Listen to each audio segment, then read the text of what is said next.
this is Mitsuki, and I'm telling you sleep stories here. And today's story is Issunboshi, one of the famous Japanese folktale. It is a story of a very small man called Issunboshi.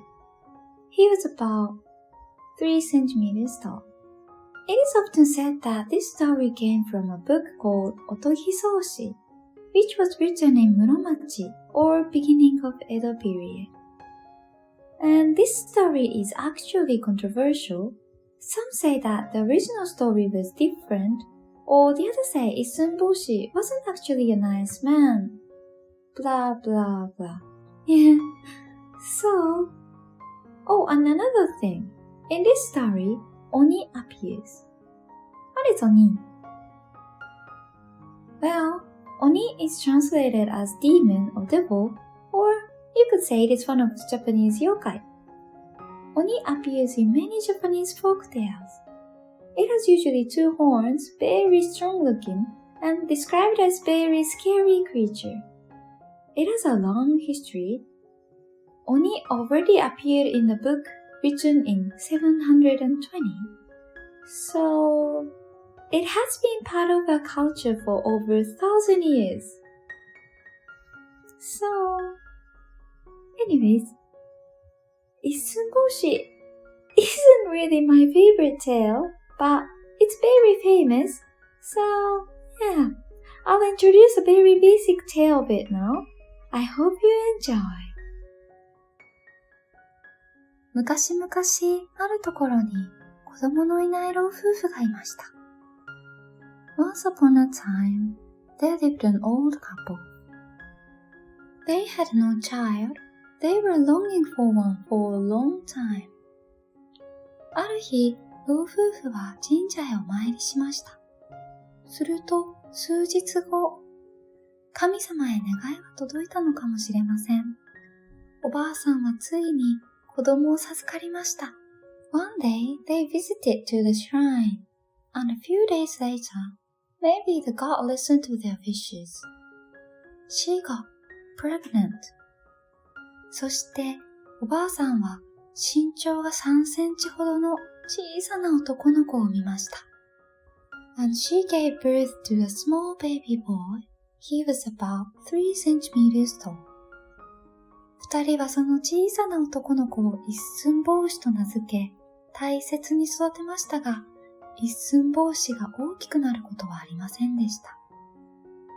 The couple named the little boy as Issunboshi, and they took good care of him, but he never grew big. By the way, Issun literally means very little or very small. It means about 3 centimeters.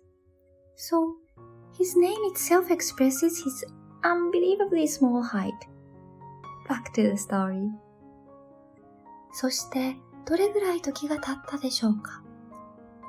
ある日のこと、一寸法師は都へ行って武士になりたいと、おじいさんとおばあさんに話しました。A few years later, Issunboshi told his parents that he wanted to go to Kyoto to be a samurai.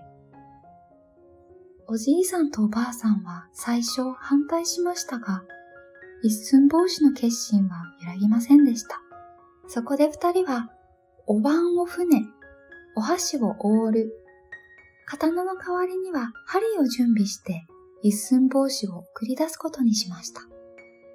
The old couple wanted their son, Issunboshi, to stay, but he was determined.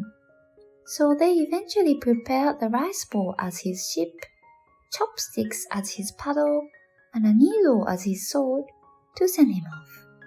一寸法師は両親にお別れを告げ、お椀の船で川を渡ると無事都にたどり着きました。そして大きなお屋敷に住む大臣のもとで修行をさせてもらうことにしました。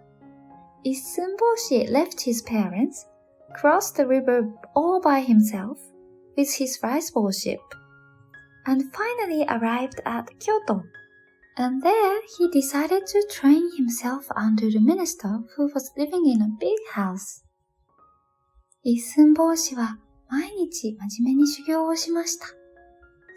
そして気がつくと、一寸法師が京都に来てからもう数年が経っていました。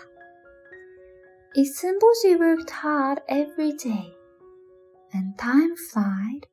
It has been a few years since Issunboshi came to Kyoto. ある日、一寸法師は大臣の娘とお寺へお参りに出かけました。すると、その帰り道、鬼が現れました。その鬼は、なんと、大臣の娘をさらおうとしました。One day, Issunboshi visited the temple with the daughter of the minister, but on the way back, Oni, the Japanese demon or devil, came along.It said that it wanted to have the beautiful daughter of the minister. 一寸法師は大きな鬼から娘を守ろうと勇敢に立ち向かいましたが、次の瞬間、小さな一寸法師は鬼の巨大な手に拾い上げられると口の中に放り込まれ、なんと飲み込まれてしまいました。一寸法師 bravely stood in front of the huge Oni to protect her, holding his tiny needle sword. However, the next moment, this huge Oni picked him up with huge hands and put him inside his mouth, swallowed him up. 一寸法師は死んでしまったのでしょうか。娘は鬼を泣きながら見上げました。すると、鬼の様子がおかしいことに気がつきました。Is Issunboshi dead?